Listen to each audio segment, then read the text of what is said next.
Hi friends, இன்றைக்கி ஒரு சூப்பரான ஃபிஷ் ஃப்ரை மசாலா எப்படி செய்யலாங்கிறத பார்த்துடலாமா? அதுக்கு நான் ஊளி மீனை கழுவி வாஷ் பண்ணி எடுத்து வச்சுருக்கிறேன். ஒரு மிக்சர் ஜாரில் 6 சின்ன வெங்காயம் சேர்த்துக்கோங்க. 5 பல் பூண்டு, ஒரு சின்ன துண்டு இஞ்சி கட் பண்ணி சேர்த்துக்கோங்க. 1 டீஸ்பூன் அளவுக்கு சீரகம், 6லேருந்து 7 மிளகு சேர்த்துக்கோங்க.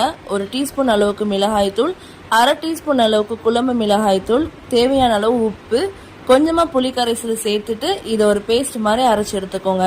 அரைச்சி வச்ச மசாலாவை நம்ம எடுத்து வச்சிருக்கிற மீனில் சேர்த்துட்டு இதை நல்லா கலந்து விட்டுருங்க. இந்த மசாலாவை மீனோட சேர்த்துட்டு ஒரு 1/2 மணி நேரம் ஊற வச்சு எடுத்துக்கோங்க. மீன் நல்லா ஊறினதுக்கப்புறம் ஒரு கடாயில் கொஞ்சமாக தேங்காய் எண்ணெய் சேர்த்துட்டு கொஞ்சமாக கருவேப்பிலை சேர்த்துட்டு ஊற வச்சு எடுத்த மீனை அதோட சேர்த்துட்டு ஃப்ரை பண்ணி எடுத்துக்கோங்க. அவ்வளோதான், நம்மளுடைய சூப்பரான ஃபிஷ் ஃப்ரை ரெடி ஆகிடும். இந்த மசாலாவை யூஸ் பண்ணி கண்டிப்பாக உங்களுடைய வீடுகள்லையும் இதே போல் ஃபிஷ் ஃப்ரையை செஞ்சு பாருங்கள். டேஸ்ட் உண்மையில அல்டிமேட்டாக இருந்துச்சு. இந்த வீடியோ பிடிச்சிருந்தா லைக் பண்ணுங்கள், மறக்காமல் சேனலை சப்ஸ்கிரைப் பண்ணி